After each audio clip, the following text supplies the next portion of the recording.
دونوں قربان ہو رہے ہیں. یہ ساری چیزیں آپ کے سامنے ہیں. تو پہلے فقرے میں ایک عقیدے کو نبی نے کنڈم کیا. اس کے بعد کہتے ہیں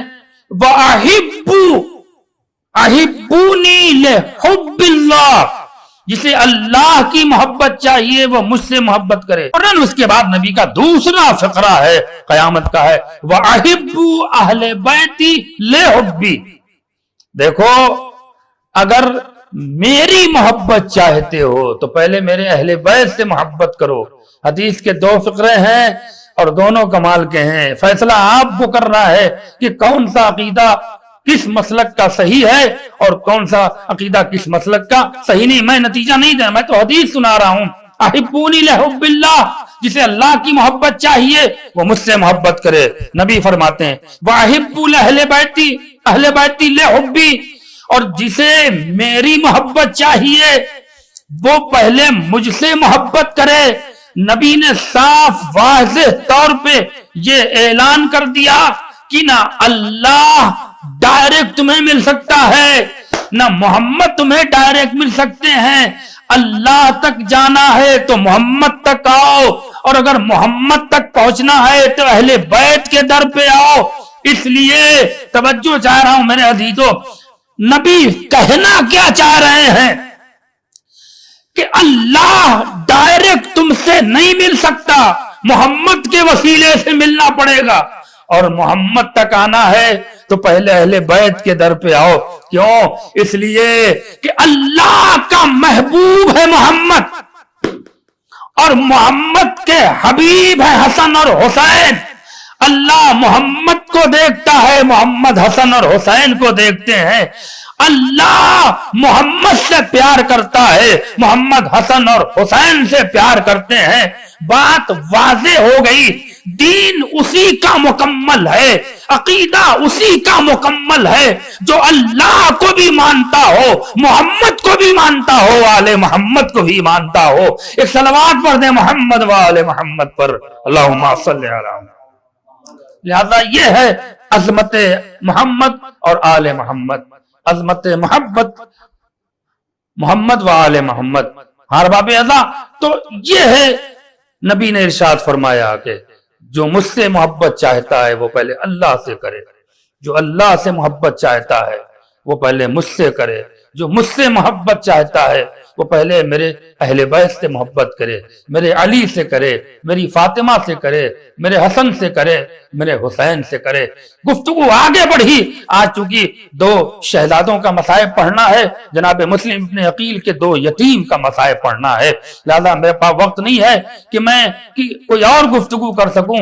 سیدھے خاندان بنی ہاشم کی ایک عظیم ہستی کا نام جناب مسلم ابن عقیل ہے. اللہ اکبر. توجہ چاہ رہا ہوں میرے عزیزو، بس چند منٹ جناب مسلم کی فضیلت میں چند فقرے اور پھر مصائب اور مجلس تمام کر دوں گا. توجہ کا طالب ہوں. عظمت خانواد محمد اور آل محمد میں ایک عظیم ہستی کا نام جناب مسلم ابن عقیل ہے. پروردگار عالم نے قرآن مجید میں کئی جگہ پر لفظ اسلام کا استعمال کیا ہے، اور ایک وہ آیت جو پوری کائنات میں ہر چھوٹے سے چھوٹا مولوی اسے پڑھتا ہے، کیا ہے؟ ان الدین عند اللہ الاسلام. توجہ ہے نا میرے عزیز. اس کے بعد اللہ نے مسلمہ کا لفظ استعمال کیا ہے. مسلمون کا بھی لفظ پروردگار عالم نے قرآن مجید میں 12 استعمال کیا ہے.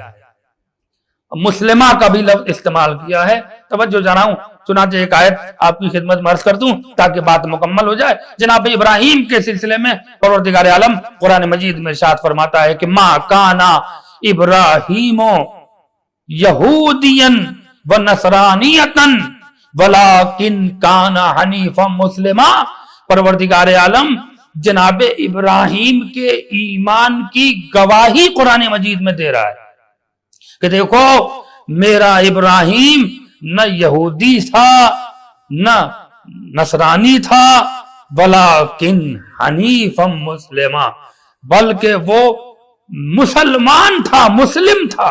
اللہ اکبر. آپ نے غور فرمایا اللہ کا جو مسلم ہوتا ہے وہ کبھی کافر، مشرک اور عیسائی نہیں ہوتا. بات واضح ہو گئی. میرے پاس اتنا وقت نہیں ہے کہ میں تفصیل میں جا کے بیان کر سکوں.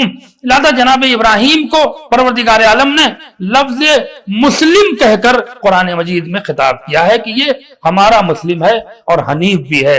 اس کے بعد آئیے سارے انبیاء نے مل کے کہا نحنو مسلمون، ہم اللہ کے مسلم ہیں. توجہ چاہ رہا ہوں میرا عزیزو، زیادہ تر نبیوں نے یہ جملہ اپنے دہن مبارک سے نکالا، نحنو مسلمون، ہم اللہ کے مسلم ہیں.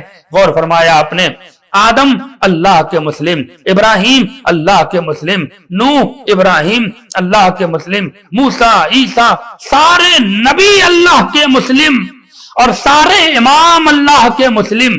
لیکن کسی نبی کا نام مسلم نہیں پڑا. آدم مسلمان تھے مگر نام آدم پڑا، موسیٰ مسلمان تھے مگر نام مسلمان پڑا، ابراہیم مسلمان تھے مگر نام مسلمان پڑا، سارے نبی مسلمان تھے مگر نام مسلم نہیں پڑا، سارے امام مسلمان تھے. واحد خاندان بنی ہاشم میں ایک ایسی فرد تھی جس کا نام مسلم پڑا، وہ ہے عقیل کے بیٹے جناب مسلم ابن عقیل ہیں. ایک صلوات پڑھ دیں محمد وآل محمد پر. یہ پہلی فضیلت ہے جناب مسلم کی کہ جن کا نام مسلم پڑا. اور دوسری فضیلت بیان کر کے میں صاحب کی منزل سے قریب ہو جاؤں گا. توجہ چاہ رہا ہوں، پورے مجمع کی توجہ چاہتا ہوں. جناب مسلم کا نام اسم با مسمى، جیسا نام تھا ویسا ہی جناب مسلم کا کردار تھا، اس لیے آپ کا نام مسلم رکھا گیا. اللہ اکبر. اور یہ نام جناب مسلم کے علاوہ خاندان بنی ہاشم میں جہاں تک میرے علم میں ہے کسی اور کا نام مسلم نہیں پڑا. دوسری فضیلت، بہت زیادہ فضیلتیں ہیں جناب مسلم ابن عقیل کی، لیکن ایک دوسری اہم ترین فضیلت چند فقروں میں بیان کر کے مصائب کی منزل سے قریب ہو جاؤں گا. توجہ کا طالب ہوں. دوسری فضیلت ہے جناب مسلم ابن عقیل کی کہ آپ کو سفیر حسین کا لقب ملا ہے. اللہ اکبر. یہ کوئی معمولی فضیلت نہیں ہے، آپ اسے ہلکے میں نہ لیں کہ جناب مسلم ابن عقیل کو سفیر حسین کہا گیا ہے. میں بچوں کے لیے تھوڑا چند لفظ واضح کر دوں تاکہ جناب مسلم کی اہمیت سمجھ میں آئے. سفیر کسے کہتے ہیں؟ سفیر کہتے ہیں ایمبیسڈر کو. اللہ اکبر. ایمبیسڈر کو کہتے ہیں سفیر. کسی ملک کا کوئی ایمبیسڈر بنا کر جہیں بھیجا جاتا ہے اسے سفیر کہتے ہیں. میں اس مجمع سے ایک سوال کرنا چاہتا ہوں، اگر بات میری مکمل ہو جائے تو میں مصائب سے بڑا جلدی قریب ہو جاؤں گا. توجہ کا طالب ہوں. جیسا ملک ہوتا ہے ویسا ہی سفیر ہوتا ہے، یا پھر تھوڑا آسان کر دوں، جتنا بڑا ملک ہوتا ہے اتنی ہی عزت اس کے بھیجے ہوئے سفیر کی، اس کے بنائے ہوئے ایمبیسڈر کی ہوتی ہے. Embassy, ambassador. توجہ رہے میرے عزیزو. آپ نے غور فرمایا، سفارت خانہ یعنی ایمبیسی، سفیر یعنی ایمبیسڈر، یہی دو لفظ ہیں جس سے بات کو منزل تک لے جانے کی کوشش کرنا چاہتا ہوں. توجہ کا طالب ہوں. جناب مسلم ابن عقیل کی فضیلت دیکھیے. ایک چھوٹے ملک کا سفیر ہوگا تو اس کی تھوڑا کم عزت ہوگی، کم ویلو ہوگی. اس سے بڑے ملک کا سفیر آئے گا تو اس کی ریپوٹیشن تھوڑی سی اس سے بڑھ جائے گی. لیکن اگر کوئی امریکہ کا سفیر، امریکہ کا ایمبیسڈر کینیڈا میں آئے یا آسٹریلیا میں آئے یا انڈیا میں آئے، اس کی کتنی ویلیو ہوگی؟ بہت بڑی ویلیو ہوگی. اور ظاہر اس کا پروٹوکال بھی بہت بڑا ہوگا. لہذا جتنا بڑا ملک ہوگا اتنا ہی اس کے بھیجے ہوئے سفیر کی عزت ہوگی، اس کا احترام ہوگا. بھائی مان لیں امریکہ ہے یا کوئی بھی دوسرا ملک بڑا ہے، یہ کتنے بڑے میں پھیلے ہیں، کہیں نہ کہیں تو یہ ان کے حدود ہیں، کہیں نہ کہیں تو یہ ملک محدود ہوا ہے.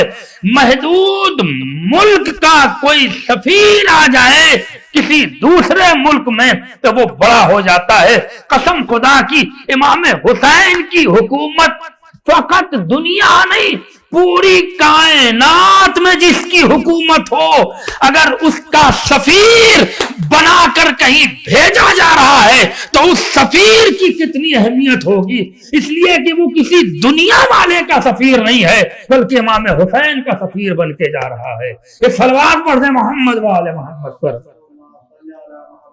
غور فرمایا آپ نے؟ مجھے جملہ مکمل کرنے دیجئے اور مصائب کی منزل سے قریب ہونے دیجئے. یہ امام حسین کے سفیر بنے. اللہ اکبر.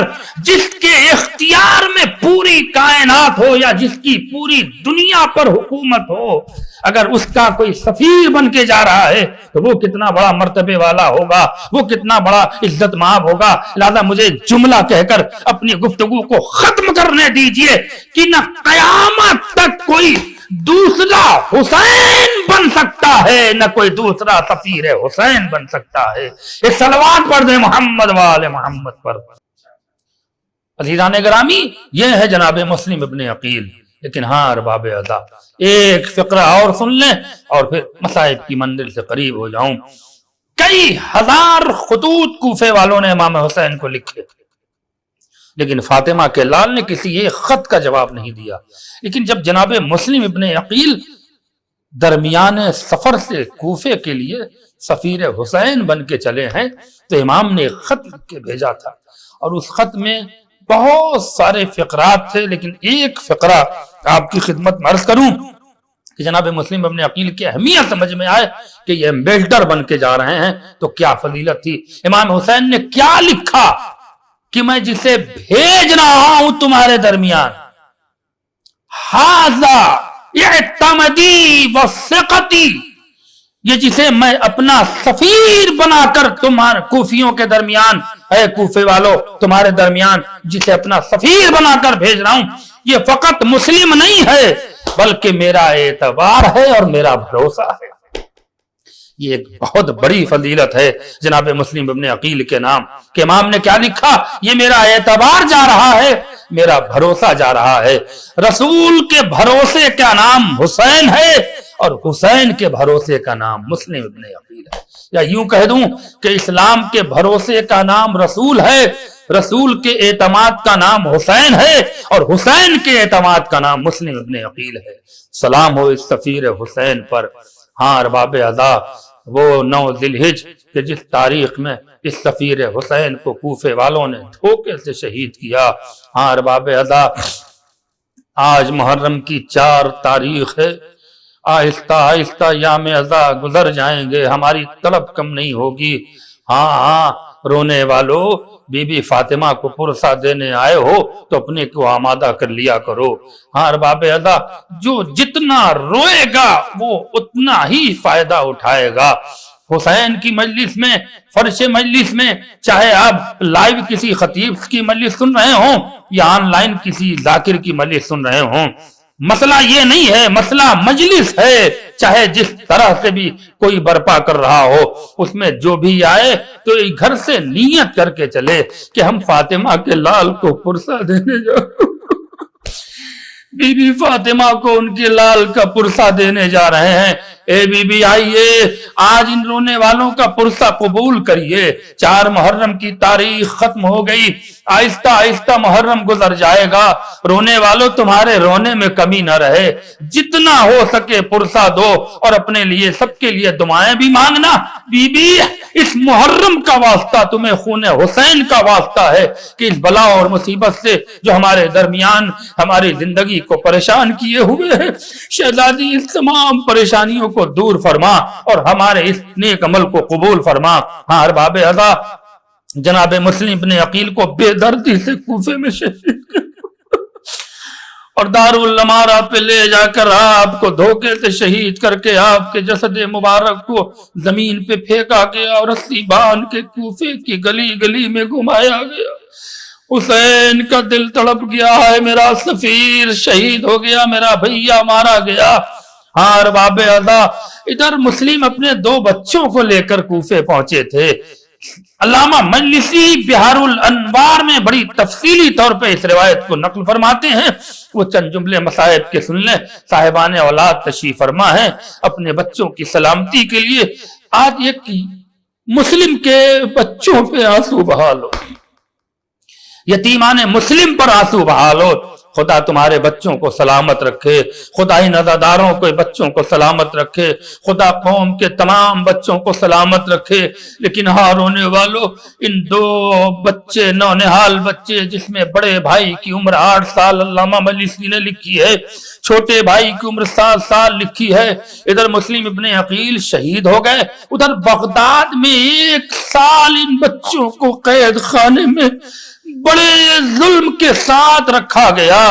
تاریخ کہتی ہے کہ کبھی کھانا مل جاتا تھا، نہ زیادہ تر بچے بھوکے رہتے تھے، کبھی کوئی پانی ترس کھا کے بچوں کو دے دیتا تھا، اور جب کوئی دروغ زندان پانی لے کر جاتا تھا تو وہ بچے بس یہی سوال کرتے تھے، اے دروغ زندان ذرا خبر کرو میرا بابا کس حال میں ہے. میں مسلم ابن عقیل کے ہم بیٹے ہیں، میرا بابا معلوم نہیں شہر میں کس حال میں ہے، لیکن کوئی جواب نہ دیتا تھا. علامہ ملیسی لکھتے ہیں دروغان زندان آتے رہے، بدلتے رہے، بچوں پہ ظلم و ستم ہوتا رہا، بچے بے حد کمزور ہو گئے تھے، بچے قید خانے میں بیمار ہو گئے تھے. ایک عاشق اہل بیت دروغ زندان بن کر آیا، اس نے بچوں سے پوچھا تم کس کے بیٹے ہو؟ بچوں نے کہا نام بتائیں گے تو تم ہمیں تازیانے مارو گے. اس نے کہا نہیں، کہا تم پہلے وعدہ کرو کہ ہم جب نام بتائیں اپنے والد کا کہ ہمیں تازیانے نہیں مارو گے. دروغ زندان نے اپنے بچوں کا واسطہ دے کر بچوں سے وعدہ لیا کہ نہیں ہم تمہیں تازیانے نہیں ماریں گے، تم کس کے بچے ہو؟ بچوں نے روتے ہوئے کہا ہم مسلم ابن عقیل کے بچے ہیں. ارے وہ سر پیٹنے لگا تم ہمارے آقا کے بچے ہو، رات ہونے دو ہم تمہیں اس قید سے آزاد کر دیں گے. ہاں رونے والوں، کس طرح سے میں مصائب کے فقرے ادا کروں؟ خدا تمہیں سلامت رکھے. آوازیں بلند کر کے رونا ارباب ادا، قیامت کے جملے آ رہے ہیں. وہ دونوں بچوں کو بڑا اطمینان ہوا کہ آج ہماری زندان سے رہائی ہو جائے گی. ہاں نصف شب گزری، جب سناٹا چھایا، دروغ زندان دروازے کو کھولتا ہے. قفل کو کھولنے کے بعد دونوں بچوں کو ہاتھ پکڑ کر قید خانے سے باہر لاتا ہے اور کہتا ہے بچے رات کی تاریکی میں جتنی جلدی ہو اس ظالم کے شہر کو چھوڑ دو ورنہ تم قتل کر دیے جاؤ گے. تاریخ کہتی ہے کہ چھوٹا بھائی بیمار تھا، جن بھائیوں کی بہنیں عید کے دن آمد کا انتظار کر رہی تھی، وہ بھائی کن مشکلات میں گزر رہے ہیں. اللہ اکبر، اس کا کوئی اندازہ نہیں لگا سکتا. بڑے بھائی نے چھوٹے بھائی سے کہا بھائی میں آگے آگے چلتا ہوں، تم پیچھے پیچھے چلنا. چھوٹے بھائی نے بڑے بھائی کا دامن پکڑا اور بڑا بھائی بڑی تیزی سے دوڑ کے شہر کی سرحد سے پار ہونے کی کوشش کر رہا ہے. بھاگتے بھاگتے دوڑتے چھوٹا بھائی بیمار تھا، زمین پہ بیٹھ گیا اور ہاتھوں کو جوڑ کے کہتا بھیا تو چلا جا، بھیا اگر گھر پہنچنا تو میری بہنوں سے میرا سلام کہنا. اے بھیا مجھ سے چلا نہیں جاتا، بخار کا عالم یہ ہے کہ بدن تپ رہا ہے.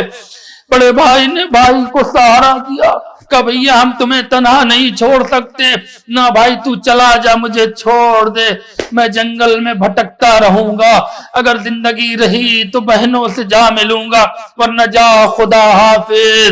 لیکن بھائی نے چھوٹے بھائی کو رکنے کی اجازت نہ دی.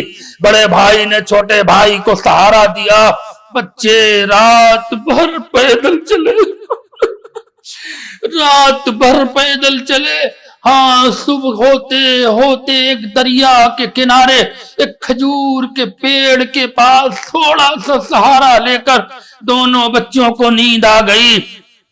صبح سفیدی نمودار ہوئی. ایک بی بی اس تالاب کے کنارے پانی کے غرض سے پہنچی. کیا دیکھا؟ دو بڑے نونہال خوبصورت بچے کھجور کے درخت پیٹ کا سہارا لے کر سو رہے ہیں. بچوں کے قریب آئی، بڑے بچوں پہ ترس آیا. مجلس تمام ہو گئی، بس 2 جملے سنے، رونا آپ کا نصیب، رونا آپ کا مقدر ہے. بڑا ترس آیا. شانہ جی جوڑا، اے بچوں تم کون ہو؟ تمہاری خوبصورتی پہ ہمارا دل آ گیا.